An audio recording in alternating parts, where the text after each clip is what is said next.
আসসালামু আলাইকুম। সংবাদে আপনাদের সবাইকে স্বাগত জানাচ্ছি। আমি ফিরোজ তোহা। শুরুতেই আরবে কেবলস সংবাদ শিরোনাম জানিয়ে দিব সর্বশেষ গুরুত্বপূর্ণ আপডেট সংবাদ। শুরুতে শিরোনাম। সংগঠনের অবস্থা জানতে জেলা সফর শুরু করেছে যুবদল। সরকার বিরোধী দীর্ঘ আন্দোলনের পর এবার তৃণমূল সংগঠন এবং নেতাকর্মীদের অবস্থা জানতে চলতি সপ্তাহ থেকে পর্যায়ক্রমে দেশের ৮২টি সাংগঠনিক জেলায় সফর শুরু করবে জাতীয়তাবাদী যুবদল। এরপর জানিয়ে দিব অর্থনীতিকে ধ্বংসের দ্বারপ্রান্তে এনে দাঁড় করেছে সরকার, অভিযোগ করলেন নাগরিক ঐক্যের সভাপতি মাহমুদুর রহমান মান্না। জানাবো রাজশাহীতে পুলিশ বিএনপি ধস্তাধস্তি। উপজেলা নির্বাচনে ভোট বর্জনের আহ্বান জানিয়ে রাজশাহীতে লিফলেট বিতরণের সময় বিএনপির নেতাকর্মীদের সঙ্গে পুলিশের ধস্তাধস্তির ঘটনা ঘটেছে। এদিকে জীবন দিয়ে দেশবিরোধী অপশক্তিকে মোকাবিলা করব বলছেন নাসিম। জানিয়ে দিব গাজায় গণহত্যার বিরুদ্ধে এবি পার্টির বিক্ষোভ। ফিলিস্তিনের জনগণ এর মুক্তি সংগ্রামের প্রতি সংহতি এবং আগ্রাসী ইসরায়েলে হত্যাযজ্ঞ বন্ধের দাবিতে রাজধানীতে গণপ্রতিবাদ এবং বিক্ষোভ মিছিল করেছে আমার Bangladesh party AB party.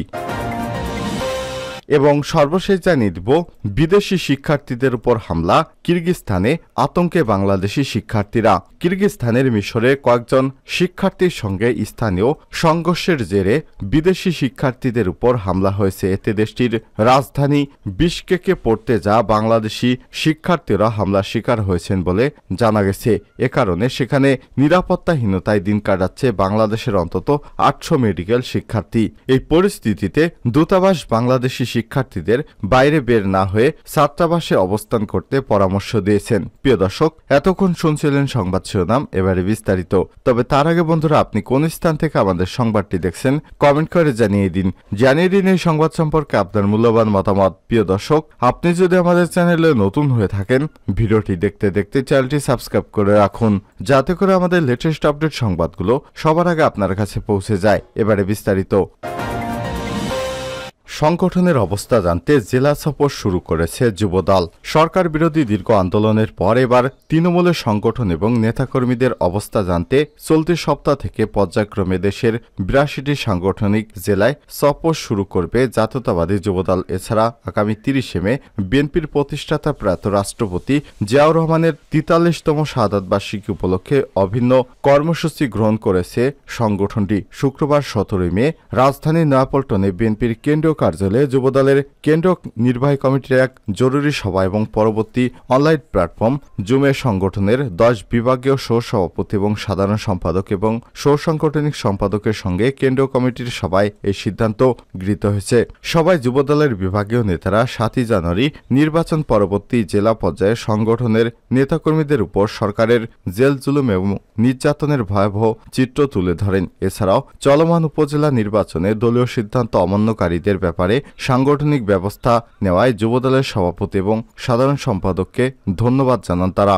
Jubodal নেতাদের জেলা সফরের প্রসঙ্গে সংগঠনের কেন্দ্রীয় সাধারণ সম্পাদক আব্দুল মোনায়েম মুন্না কালবেলাকে বলেছেন, সংগঠনের নেতাকর্মীদের খোঁজ নেওয়া, পারস্পরিক সম্পর্ক উন্নয়ন এটাই জেলা সফরের মূল বিষয়। সর্বোপরি সংগঠনকে শক্তিশালী করার জন্য এই জেলা সফর।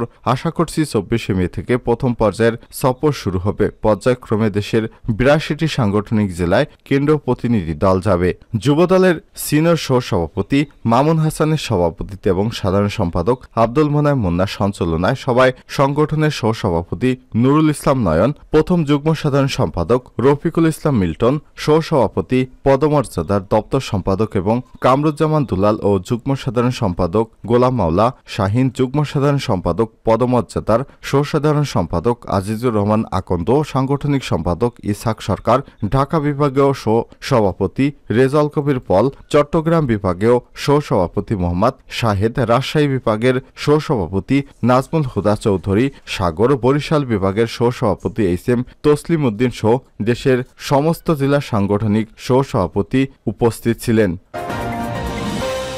অর্থনীতিকে ধ্বংসের দ্বারপ্রান্তে এনে দাঁড় করিয়েছে সরকার, মান্না। ক্ষমতাসীন আওয়ামী লীগ সরকার দুর্নীতি, লুটপাট এবং দুঃশাসনের মাধ্যমে দেশের অর্থনীতিকে ধ্বংসের দ্বারপ্রান্তে এনে দাঁড় করিয়েছে বলে অভিযোগ করেছেন নাগরিক ঐক্যের সভাপতি মাহমুদুর রহমান মান্না। তিনি বলেন, 2014 সাল থেকে পরপর 3 বার জনগণের ভোট ছাড়া অবৈধভাবে ক্ষমতা দখল করে আওয়ামী লীগ জবাবদিহিন রাষ্ট্র ব্যবস্থা প্রতিষ্ঠা করেছে, লুটপাটের স্বর্গরাজ্যে পরিণত করেছে বিদ্যুৎ খাতকে। শনিবার 18 মে বিকেলে রাজধানীর সেগুনবাগিচা ঢাকা রিপোর্টার্স ইউনিটি নাগরিক ঐক্যের উদ্যোগে বিদ্যুৎ আলো থেকে অন্ধকারের যাত্রা শীর্ষক এক সেমিনারে মান্না এসব কথা বলেন। মাহমুদুর রহমান মান্না বলেন, 1990-এর দশকের মাঝামাঝি থেকে বিদ্যুতের চাহিদা ক্রমাগত বাড়তে থাকে। ভিন্নভাবে বললে, বাংলাদেশে তৈরি পোশাক সহ শিল্প কলকারখানার বিস্তারের সঙ্গে সঙ্গে বিদ্যুতের চাহিদা ব্যাপকভাবে বাড়তে থাকে। 2001 সালে 4 দলীয় জোট সরকার ক্রমাগত চাহিদা বৃদ্ধির সঙ্গে পাল্লা দিয়ে বিদ্যুৎ উৎপাদনের সক্ষমতা অর্জন করতে পারেনি। এতে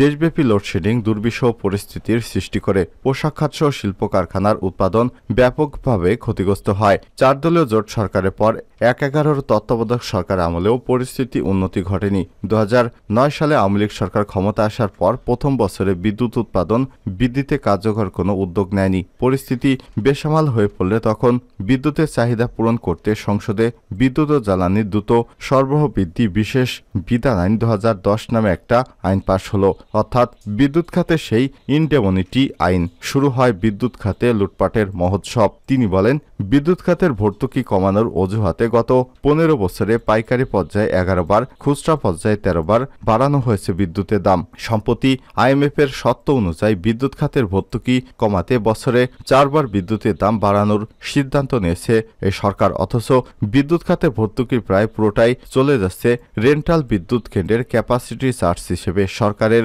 অলিগার্কদের পকেটে। তিনি আরো বলেন, জনগণের পকেট কাটার আরেক হাতিয়ার গ্রাহকদের কাছ থেকে প্রতি মাসে ডিমান্ড চার্জ এবং মিটার ভাড়া আদায় করা। অথচ বিদ্যুতের মিটার একজন গ্রাহক নিজে কেনেন, নিজেকে কেনা মিটারের ভাড়া বাবদ প্রতি মাসে সরকারকে দিতে হয়। বিষয়টা ঠিক নিজের জমিতে নিজের খরচে বাড়ি করে ভাড়া দিয়ে থাকার মতো অবস্থা। মান্না বলেন, শুধু বিদ্যুৎ এবং জ্বালানি খাত নয়, দেশের ব্যাংকিং সেক্টর থেকে শুরু করে অর্থনীতির সব ক্ষেত্রে আজ গভীর অন্ধকারে নিমজ্জিত। বিদ্যুৎ সহ সব খাতে সরকারের স্বজনদিশী নীতি আর অবৈধভাবে ক্ষমতায় টিকে থাকতে গড়ে তোলা অলিগার্ক গোষ্ঠীর পকেটে জনগণের টাকা তুলে দিতে গিয়ে দেশকে অনিশ্চিত অন্ধকারের দিকে ঠেলে দিয়েছে ক্ষমতাসীন আওয়ামী লীগ সরকার। একইভাবে অবৈধ ক্ষমতা টিকে রাখতে আঞ্চলিক এবং বৈশ্বিক পরাশক্তির সমর্থন আদায় করতে সরকার তাদের স্বার্থবিরোধী সুযোগ সুবিধা নিয়ে সন্তুষ্ট রাখতে চেয়েছে।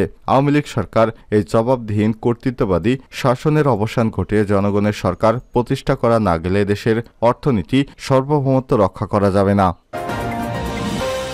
রাজশাহীতে পুলিশ বিএনপি ধস্তাধস্তি। উপজেলা নির্বাচনে ভোট বর্জনের আহ্বান জানিয়ে রাজশাহীতে লিফলেট বিতরণের সময় বিএনপি নেতাকর্মীদের সঙ্গে পুলিশের ধস্তাধস্তির ঘটনা ঘটেছে। শনিবার 18 মে বিকেল 5:30টার দিকে পবা উপজেলা দামকুড়া বাজারে এ দুর্ঘটনা ঘটে। তবে এতে কোনো হতাহত বা আটকের খবর এখনো পাওয়া যায়নি।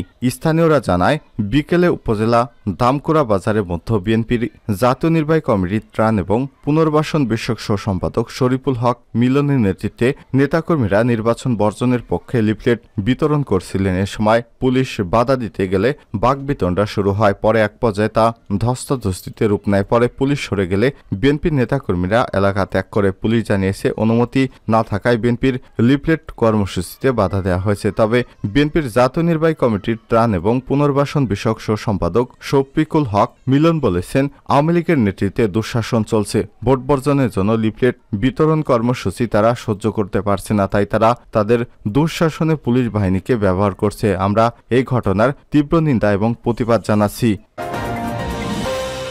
জীবন দিয়ে দেশবিরোধী অপশক্তিকে মোকাবিলা করব, নাসিম। যে কোনো মূল্যে দেশবিরোধী অপশক্তি, সাম্প্রদায়িক শক্তি, স্বৈরাচারী শক্তি এবং বিরাজনীতিকরণের শক্তিকে প্রতিহত করা হবে বলে মন্তব্য করেছেন আওয়ামী লীগের যুগ্ম সাধারণ সম্পাদক আফম বাহাউদ্দিন নাসিম। আওয়ামী লীগ সভাপতি এবং প্রধানমন্ত্রী শেখ হাসিনা 44তম স্বদেশ প্রত্যাবর্তন দিবস উপলক্ষে শনিবার 18 মে আওয়ামী লীগের স্বেচ্ছাসেবক লীগ আয়োজিত আনন্দ শোভাযাত্রায় যোগ দিয়ে তিনি সব কথা বলেন। বাহাউদ্দিন নাসিম বলেন, আজকে এই আনন্দ শোভাযাত্রার মধ্য দিয়ে শুধু ঢাকা নয় সারা দেশে মানুষকে জানিয়ে দিতে চাই আমরা শেখ হাসিনার নেতৃত্বে বাংলাদেশকে এগিয়ে নিয়ে এবং গণতান্ত্রিক শাসন ব্যবস্থাকে যে কোনো মূল্যে রক্ষা করতে চাই। তিনি আরো বলেন, বিদেশি প্রভুদের কাছে যারা নালিশ করে এবং ধর্ণা দিয়ে গণতন্ত্র নষ্ট করে ক্ষমতায় যেতে চায় তাদের বিরুদ্ধে আমাদের শান্তিপ্রিয় গণতান্ত্রিকামী মানুষ শেখ হাসিনার নেতৃত্বে ঐক্যবদ্ধ হয়েছে। আওয়ামী লীগের যুগ্ম সাধারণ সম্পাদক বলেন, গত 43 বছরের দীর্ঘ লড়াই সংগ্রামে শেখ হাসিনা বাংলাদেশের গণতন্ত্র প্রিয় এবং মুক্তিযুদ্ধের চেতনায় বিশ্বাসী